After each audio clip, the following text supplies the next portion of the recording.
மகாராஜனுக்கு பிறகு அவனுடைய வாரிசாக இருந்து அனைத்தையும் செய்ய வேண்டியவர் அண்ணாமலையாரே ஆவார்.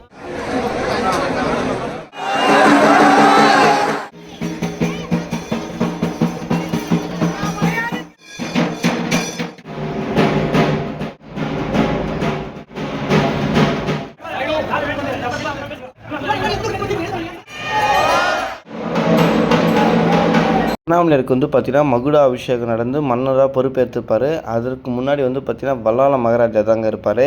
அவர் இறந்த செய்தி பார்த்தீங்கன்னா இப்போ அண்ணாமலையாருக்கு தெரிவிக்க தரணும். வாங்க அந்த காட்சிகளை பார்க்கலாம்.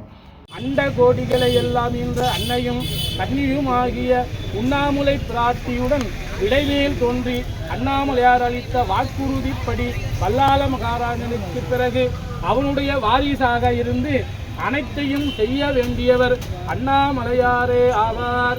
தை மாதம் பூச நட்சத்திரம் பூர்ணிமையோடு கூடிய புனிதனான நன்னாளில் மகர புத்திய தீர்த்தவாரிக்கு அண்ணாமலை பெருமான் ஈசானிய தீர்த்தத்துக்கு சென்று திரும்பும்போது அந்த சராசரங்கள் எல்லாம் தந்தையாகி அருள்நிறை உண்ணாமுலை அம்மையாருடன் எழுந்தருக்கும் எல்லாமல்ல அண்ணாமலை பெருமானுடைய பொற்பாத கமலங்களுக்கு வீர வசந்த வைபோக வல்லால மகாராஜாவின் முதல் அமைச்சர் படிமிசை முடியும் பணிந்து எழுந்து திசை நோக்கி வணக்கம் தெரிவித்து விண்ணப்பித்து கொள்ளும் செய்தியாவது, பெருமானே, உம்முடைய தந்தையார் கப்பம் செலுத்த மறுத்த ஒட்டிய நாட்டோடு அரசன் மேல் படையெடுத்து சென்றார். 3 நாட்கள் இராப்பகலா போர் நடைபெற்றது. வெற்றி கொள்ள இயலாத பகையரசன் போர் அறத்துக்கு மாறாக கபட நெறியில் கைவால் வீசியதனால் வீர வசந்த வைபோக வல்லால மகாராஜா வள்ளல் உத்தராயண மாதம் பூர்வபட்சம் சுக்கிரவாரம் பௌர்ணமி பூச நட்சத்திரம் உதயாதி நாழிகை 2இல் வீர சொக்க மீறினார் என்ற செய்தியை தங்கள் பொன்னார் திருவடி கமலனுக்கு விண்ணப்பித்துக் கொள்கிறேன். நம பார்வதி பதையே. இப்போ பார்த்தீங்கன்னா அண்ணாமலையார் பள்ளிக்கொண்டாப்பட்டில் இருக்காருங்க. எதுக்குன்னு பார்த்தீங்கன்னா வல்லால மகாராஜாவுக்கு ஒரு மகனாக இருக்கக்கூடிய கடமையை செய்தாங்க. அதாவது அப்பாவுக்கு மகன் செய்ய வேண்டிய கடமைக்கு அவசரம் திதி கொடுக்க தாங்க வந்திருக்காரு. எதுக்கு, அதாவது வல்லால மகாராஜா இறந்த செய்தியை கேட்டறிந்ததால் இப்போ வல்லால மகாராஜாவுக்கு திதி கொடுக்குறாருங்க. எங்கே கொடுப்பாருன்னு பார்த்தீங்கன்னா பள்ளிக்கொண்டாப்பட்டுங்க. நம்ம திருவண்ணாமலைக்கு அருகில் உள்ள பள்ளிக்கொண்டாப்பட்டில் தான் பார்த்திங்கன்னா வல்லால மகாராஜா ஒவ்வொரு ஆண்டும் மாசி மகத்தன்னு திதி கொடுப்பாரு. இப்போ வாங்க அந்த காட்சிகளை பார்க்கலாம். அப்போ தீர்த்த வரையும் நடக்குங்க.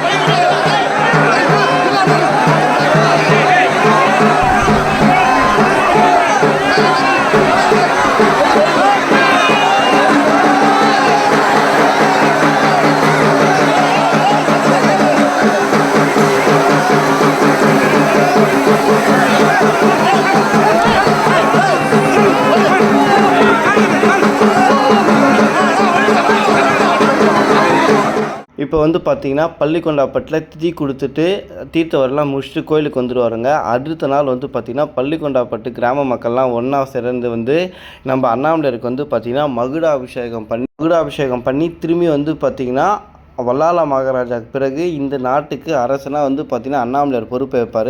நம்ம அந்த காட்சிகளாக தான் இந்த வீடியோவில் ஃபுல்லாக பார்க்க போகிறோம். இப்போ பார்த்தீங்கன்னா கிராம மக்கள் சீர்வரிசை கொண்டு வராங்க. இவங்க கொண்டு நம்ம சாமி சன்னதி பெரிய நகருக்கு போயிட்டு பிரம்மாண்ட அபிஷேகம்லாம் நடக்கும். வாங்க அந்த காட்சிகளை பார்க்கலாம்.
இதுவரை இந்த வீடியோ தொடர்ந்து பார்த்த அனைவருக்கும் நன்றி. வணக்கம் மக்களே.